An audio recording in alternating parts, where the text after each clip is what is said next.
What's good? It's your boy, the Black Anglo-Saxon. Welcome back to From the Hood to the Hill. I appreciate y'all for coming through. Today, we're going to be talking about Spirit Airlines and everything that has been happening as a result of the closing. There are some things that I would like to discuss because I do think it should give us pause as to how we move forward or how we think about moving forward in this situation. But we can talk about where and how we get here, and also the peripheral impacts of what's happening right now, because a lot of discussion is had around what's caused it, what is the problem. And I think people are honing in on one issue or the other, but I think it's a combination of a number of things, which is going to lead me to the end piece that I think that we should hold off on a certain strategic outlook that I see a lot of people kind of moving towards. So first things first, right? Spirit Airlines didn't just simply fail. It exposed a deeper contradiction in the American economic ecosystem. As you all know here, I always talk about the ecosystem as a whole. And what we have to understand is that it wasn't just the Iran war and everything like that when we talk about the oil prices.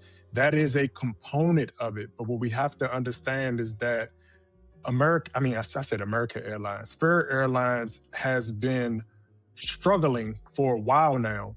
And we see not only Spirit Airlines, we saw the bailout with Boeing, we saw and we see all of these other industries, these big conglomerates like Saks and Hollywood, also flailing in the same fashion, not because of the war. So what is it? We are in a economic upheaval, a contraction, if you might want to use that term, where I always talk about America not being at its pinnacle. And so what you see is the ability for customers and consumers to actually participate in the whole ecosystem of what is consumerism is the larger impact. Because what you're having is, and again, I see a lot of people talking about the fact that, and I get it, that Spirit Airlines in some ways is going to create that leverage for consumers. And what I mean by that is when you have that floor price, keeping everybody honest, you have a better competitive ecosystem when you talk about purchasing price and just access to the overall consumer good that is travel. But you have to ask yourself, why does everybody still feel the need to be traveling in times like this? And I know some people might say, well, I still got to get here. I still got to get there. And this is one of those things you always hear me talk about, because one of the solutions is slowing down, right? Because the travels, the upgrades, the participation and consumption, it can't sustain the low cost infrastructure that makes the participation possible. So pouring money into consumerism through fragile companies is not investment. It's just delayed collapse. Because I see a lot of people talking about donating, but what you have to get to, and we'll get to that later, is that this isn't just a fund. This isn't a GoFundMe. You're talking about pouring money in millions into a multi-billion dollar industry. And so a couple $100 million, even though that seems like a lot of money based on your particular vantage point at the current moment, it's not a lot of money, because they'll eat that up in a quarter, because the $49 ticket was never really $49, right? It's so that $49 sells us a fantasy. And what do I mean, right? We always hear people talk about the democratization of goods and services. And we have to stop and ask ourselves, what does that really mean? And what is the cost to that? Because let's take education for an example, right? Education started out as an elite institution, an elite good, an elite service. But over time, and again, I'm not making the argument whether it's right or wrong, whether it's good or bad on its face, but just stop and ask yourself, at what point does something in the process of democratization become bad. Because as we see over the course of the years, more and more people gain access to college degrees, et cetera, right? It used to be a thing that touted and made you have access or helped you with access to the middle class, your trajectory with higher wages, et cetera. But over time, part of the erosion of that is the barrier of entry, because the barrier of entry is the thing that sometimes makes it valuable. And we have to begin to ask ourselves, at what point does a thing need to just be capped? And unfortunately, those who cannot enter cannot enter. Because what we see, and it's not just airlines, it's not just education, it's not just travel, we also see it in fashion. We see fast fashion come on, and we see it wreak havoc on the environment because, in a lot of ways, we weren't supposed to consume it in the way that it's being consumed. So we have to stop and ask ourselves, yeah, you want to travel, but most of us are working class, lower income people. You aren't supposed to travel as much as people travel. You aren't supposed to be taking 3, 4, and 5 vacations. And again, I'm not here to rain on anybody's parade, but we have to talk about equilibrium. We have to talk about balance, and we have to talk about how our life and quality of life has been distorted. And it wraps back around to this Spirit Airlines situation because the economy is recorrecting itself. Because again, the $49 ticket was never $49 because there are still costs associated with doing business. You have business to business transactions. You have the cost to build the planes. You have the cost, the fuel costs. You have the what do you call it? The human resource management. You have all of these different components before you even get to selling tickets. But the cheap tickets is doable. And this is what I always request of us to ask of ourselves as thinking people. It's doable, but is it sustainable? And if it is sustainable, over what period of time? Are we talking 3 years, 9 years, 10 years, legacy? How strong of an institution are we talking about building? Because Spirit didn't collapse because poor people wanted cheap flights. It just collapsed because the economy made cheap flights necessary while making it impossible to sustain. So what happens when the only airline many people can afford can no longer afford to exist? The system recorrects itself. It goes back to traveling 3, 4, 5, 20 times a year being the luxury good, the luxury service that it initially was. A lot of things that we do that have become normalized are not just a way of life. So, what happened? We see Spirit Airlines filed Chapter 11 bankruptcy in late 2024. It emerged out of that in 2025. And then it filed again in August 2025. And by May 2026, the reports indicated that Spirit has ceased operations and entered an orderly wind down after rescue efforts failed. So you have the ultra low cost model. And then, of course, what a lot of people don't realize is that COVID also put economic strain on a lot of companies in a lot of places because before we get this Iran war, again, and why it's coupled with a multitude of different things, we also had the strain of COVID. And I think people forget that. And I think people forget how Boeing and all of these different companies were under fire around the supply chain issues. And you think that the smaller people wasn't feeling that? And then they had a JetBlue merger that was blocked on antitrust grounds in January 2024. And JetBlue later abandoned the deal in March 2024. So Spirit reportedly lost more than 2.5 billion since the start of 2020. So 2020, 2.5 billion you lost, right? And so you build a model on economic fragility, which means that you're extracting from the bottom cast of the group. You're extracting from those who don't necessarily have the capacity for resources. And when I say capacity, yes, people have money to spend. But when you really peel back the layers, if you're not just talking about throwing stuff on credit or using pay in full and doing all of these moving robbing Peter to pay Paul, do you really have the funds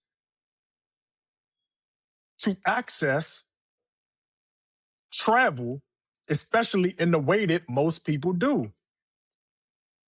Because again, I'm not hating. I'm not here to say what you should or shouldn't do. I'm only here to say, let's start asking ourselves real questions.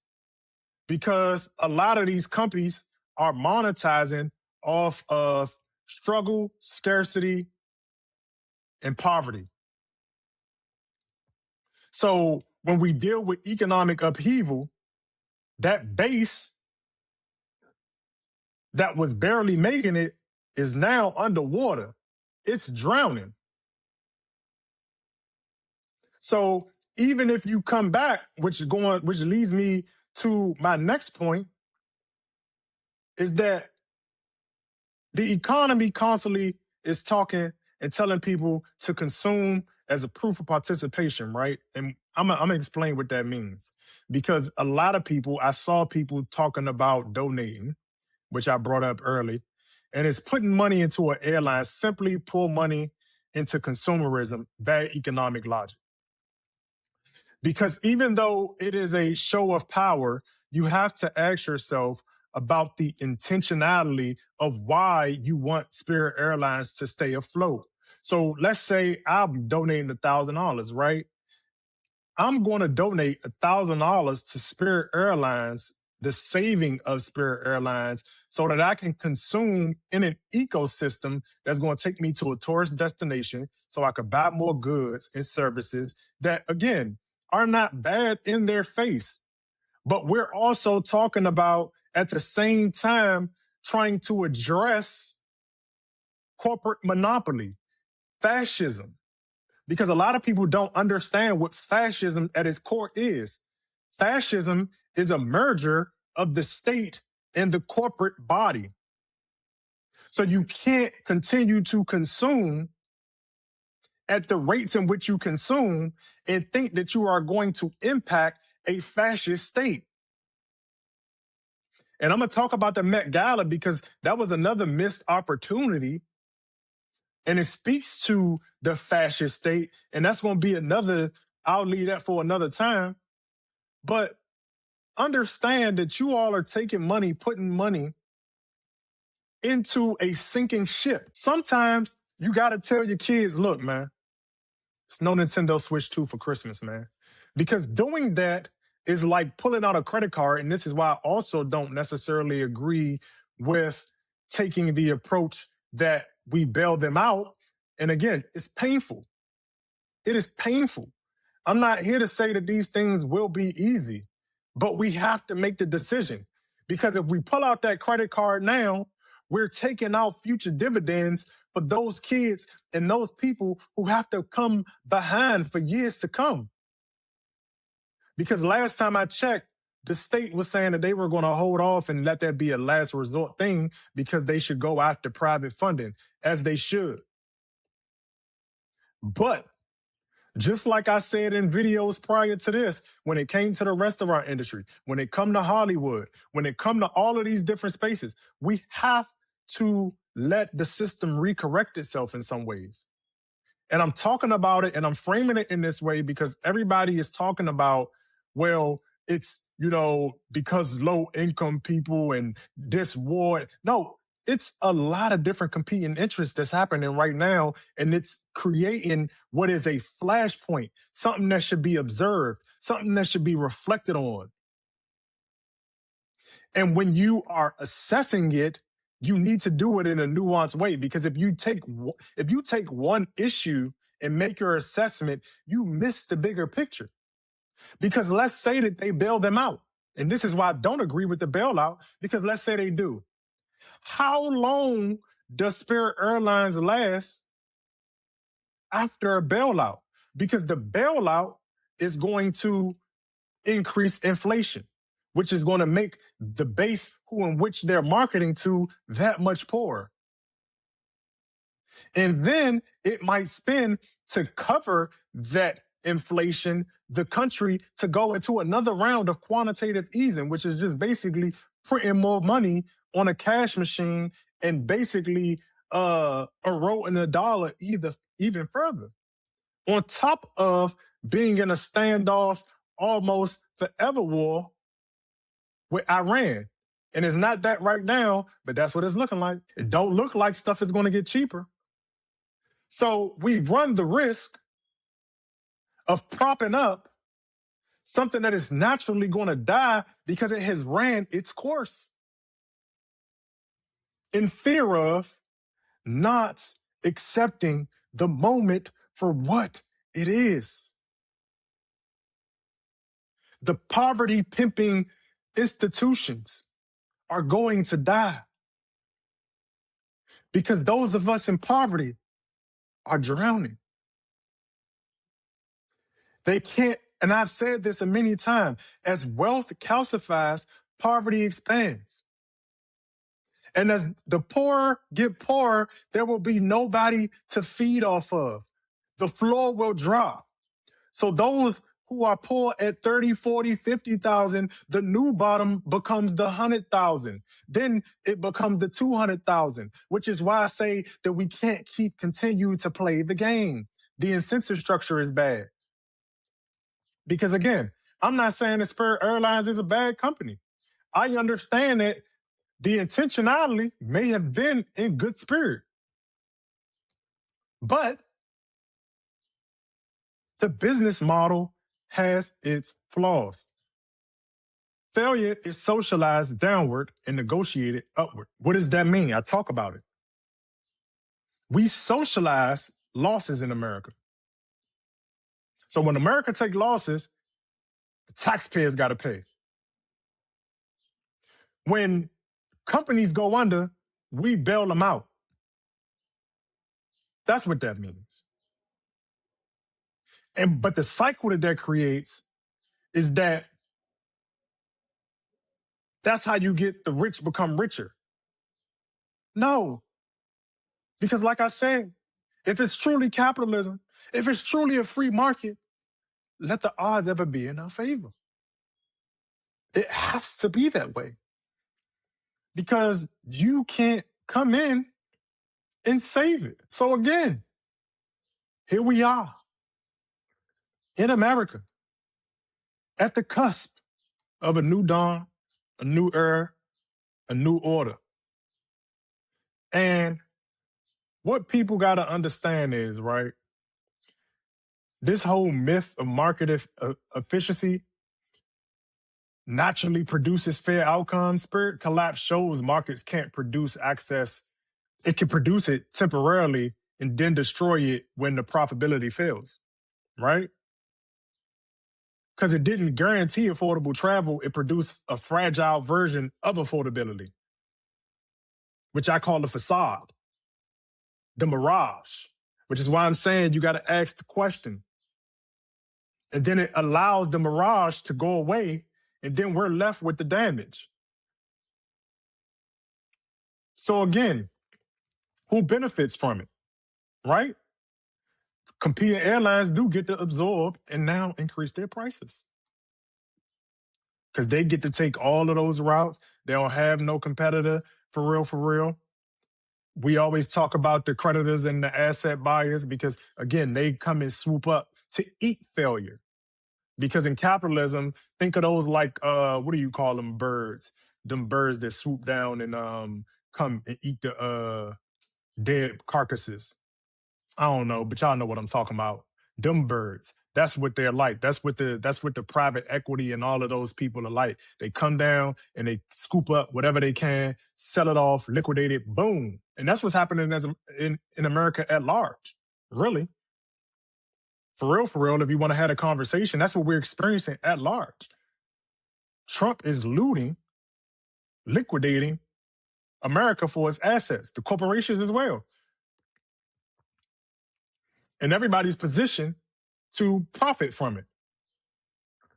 So again, it pains me to make take these type of positions because I don't take them in glee, because I understand that people are going to lose jobs, right?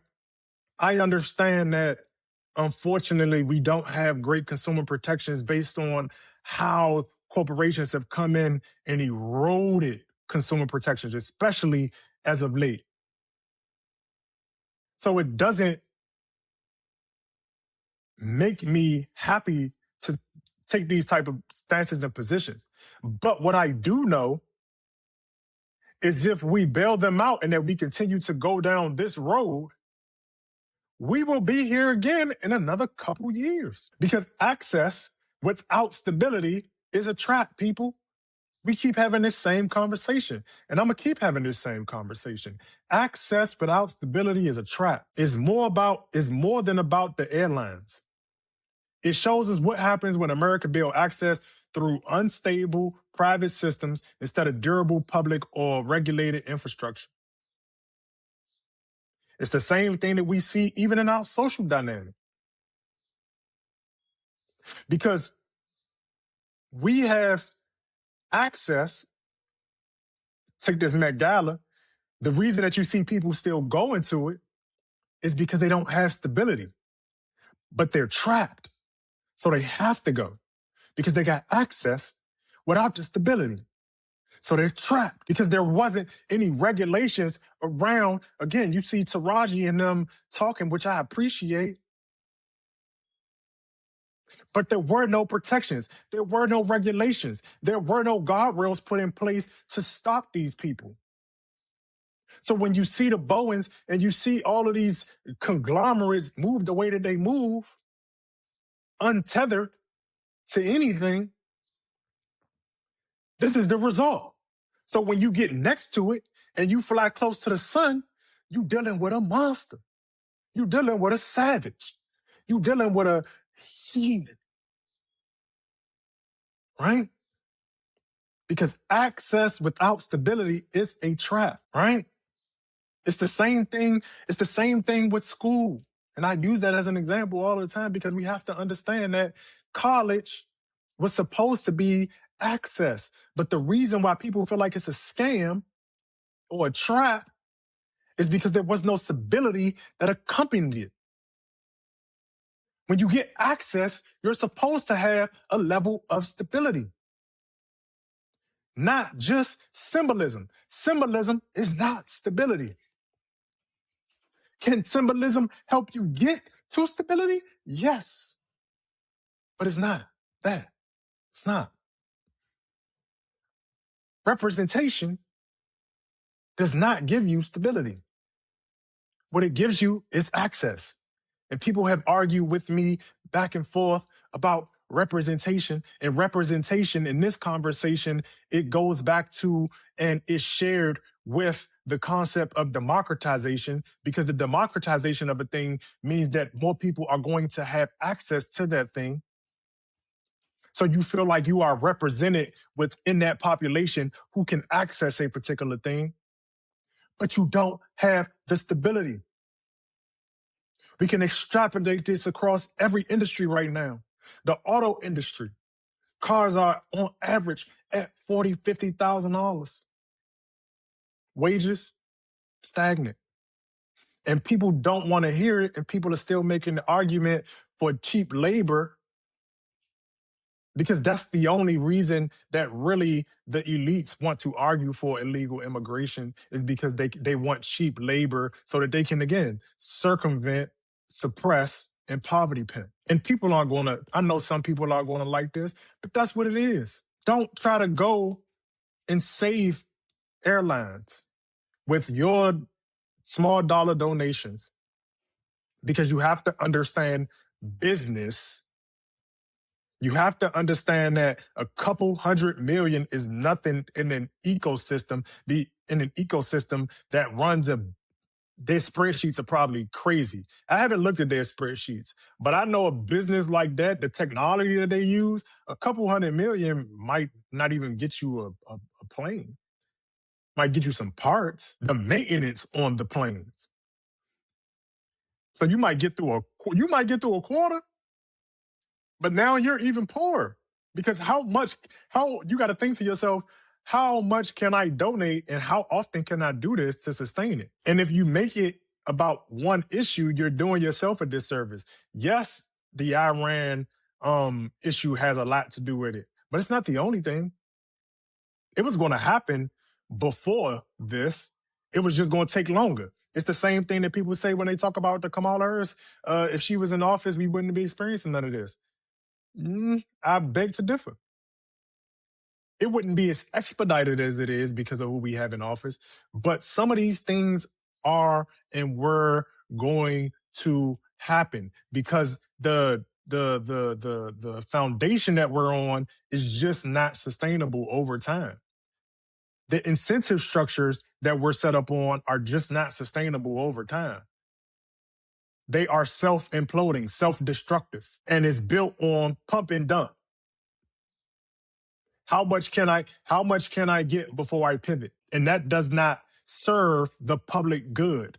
That serves individuals. And I'm not saying that sometimes you shouldn't think about yourself, but you can't always think about yourself. You can't always think about just the corporation. You can't always just think about the money in the bag. We need balanced approaches. And to have balanced approaches, you have to stop, reflect, and think, and then act. Because the thing is that we might just have to accept is some of us don't need to be traveling that much. Some of us need to stop. Sit down. Take a breather.